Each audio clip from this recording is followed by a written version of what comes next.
नमस्कार दोस्तों, आप सबका स्वागत है हमारे YouTube चैनल सरकारी शाखा सिलेक्शन का एक नया रास्ता में। आज का जो करंट अफेयर्स है हम वो स्टार्ट करने वाले हैं।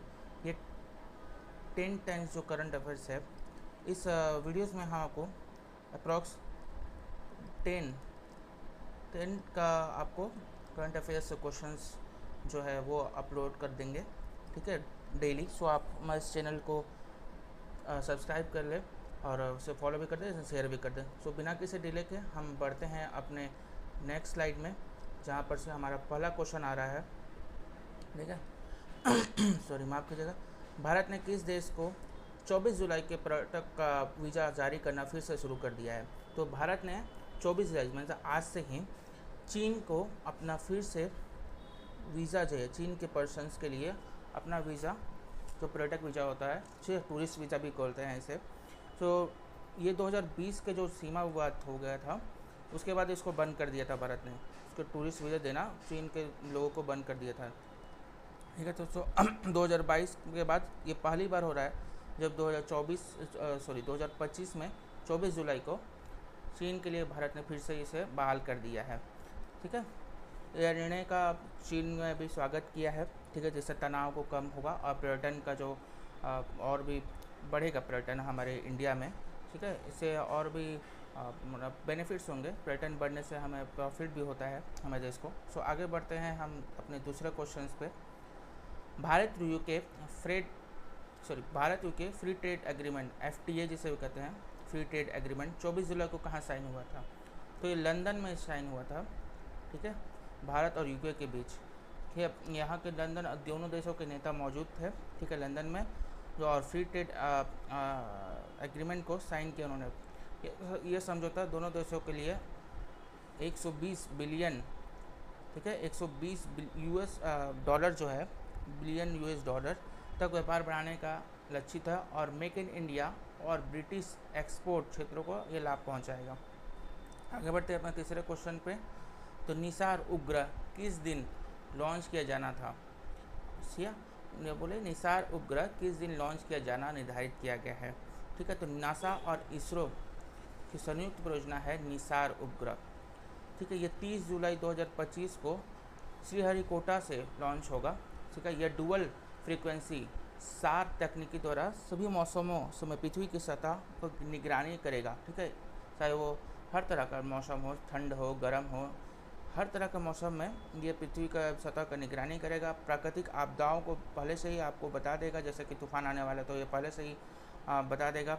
सो इस तकनीकी को नासा और इसरो के संयुक्त परियोजना निसार है, जो 30 जुलाई 2025 को श्रीहरिकोटा से लॉन्च करेगा ये, ठीक है। ये ग्लेशियर विस्थापन आदि पर डेटा जो है वो साझा होगा यहाँ पे। तो इसका करेक्ट आंसर है 30 जुलाई, ठीक है।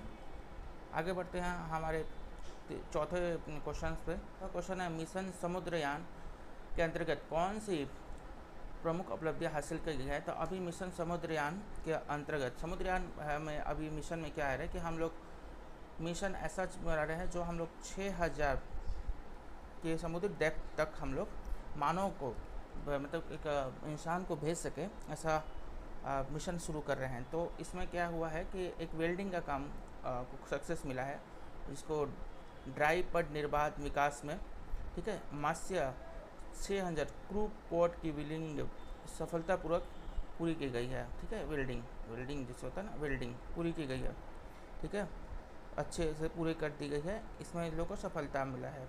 मत्स्य 6000 क्रू पोर्ट का वेल्डिंग पूरा किया गया है, ठीक है, ये उपलब्धि मिली है। समुद्र के अंदर जाके इसको पूरा कर लिया गया भारत ने। तो आगे बढ़ते हैं, ठीक है, अपने 5वें क्वेश्चन पे। गोवा सरकार ने किस वर्ष तक AI मिशन 2027 शुरू कर राज्य को AI सक्षम बनाने का योजना बनाई? तो अभी गोवा सरकार ने AI मिशन 2027 लॉन्च किया था, ठीक है।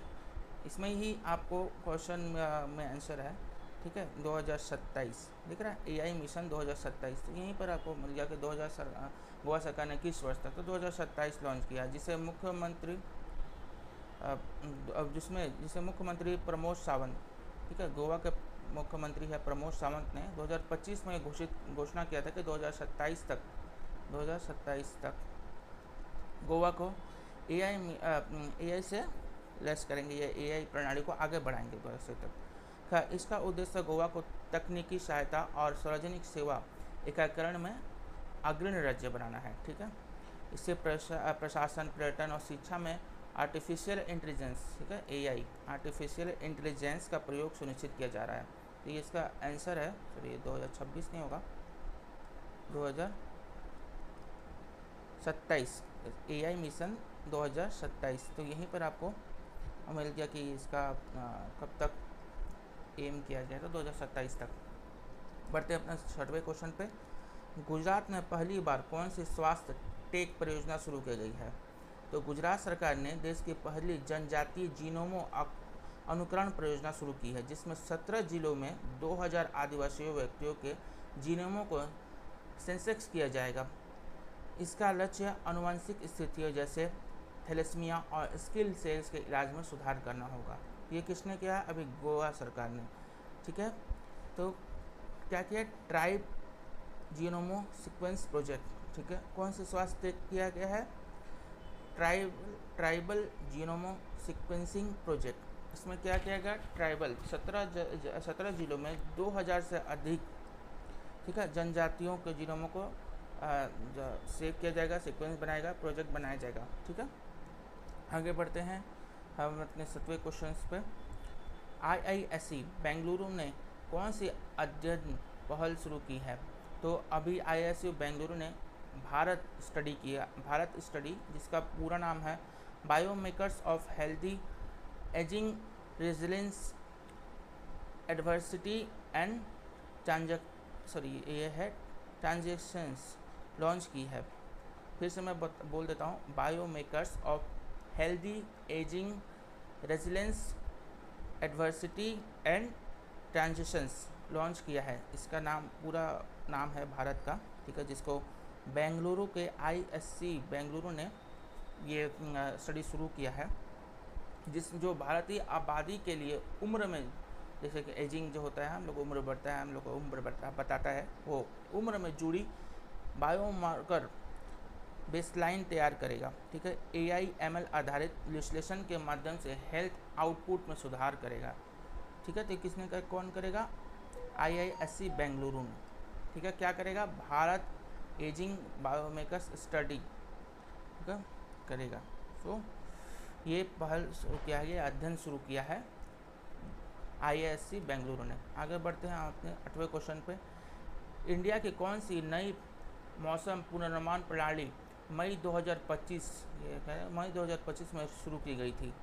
तो 26 मई 2025 को Bharat forecasting system BFS launch किया गया था। कब किया गया था? 26 मई 2025 में तो भारत BFS शुरू किया था, जिसका नाम फुल फॉर्म होता है भारत फोरकास्टिंग सिस्टम।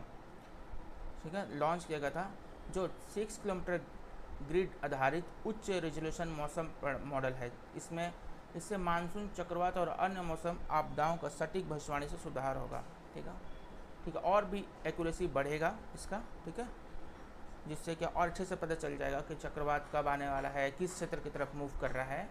ठीक है, इसलिए इसको 2026 में 2025 को BFS मौसम प्रणाली को लॉन्च किया था। आगे बढ़ते हैं हम अपने 9वें क्वेश्चन पे। लीगो इंडिया परियोजना कहाँ निर्माणाधीन है और कब तक पूरा होने की उम्मीद है? तो लीगो जो इंडिया है, इसका Indian initiative in gravitational wave observation, ठीक है, LIGO Indian institute in gravitational wave observation का निर्माण महाराष्ट्र के हिंगोली में, महाराष्ट्र के हिंगोली ने जिले में चल रहा है। इसका लक्ष्य क्या है? 2030 तक कहाँ चल रहा है? महाराष्ट्र के 2030 तक निर्माणाधीन, इसको पूरा कर लेने का योजना बनाया गया है महाराष्ट्र के 2030। इसका लक्ष्य क्या है? 2030 तक पूरा होना है। यह भारत को ग्रेविटेशनल वेव एस्ट्रोनॉमी के वैश्विक नेटवर्क में जोड़ने का प्रयास कर रहा है लोग। ठीक है, चलते हैं हमारे आखिरी क्वेश्चन और 10वें क्वेश्चन पे। एलिचेन एल्ग्रोफा इफियोसोरोडिका की खोज कहाँ हुई है? तो ये पुणे स्थित MACS अग्रकर रिसर्च इंस्टीट्यूट ने पश्चिमी घाटी में नए लीचेन प्रजाति एल्ग्रोफा इफ्यूसोरोडिका की खोज की है। इस खोज ने सिम्बोसिस बेस्ड जीव विज्ञान और भारत की जैव विविधता संरक्षण में योगदान दिया है। तो आज का ये 24 जुलाई 2025 का करंट अफेयर्स यहीं समाप्त होता है। हम नेक्स्ट वीडियो में 2025 का 25 जुलाई 2025 का वीडियोस लेके आएंगे करंट अफेयर्स का। ऐसे ही करंट अफेयर्स रहेगा जहां इंपॉर्टेंस करंट अफेयर्स को आपको बताया जाएगा। तो हमारे चैनल को आप सब्सक्राइब कर लीजिए। यहाँ हम रीजनिंग के भी क्लासेस को स्टार्ट किया है, आप वो भी देख सकते हैं। तो ये CGL लेवल तक का रीजनिंग आपको फ्री में यहाँ प्रोवाइड कर दिया जा रहा है। तो इस चैनल को लाइक करें, सब्सक्राइब भी करें और शेयर भी कर दें।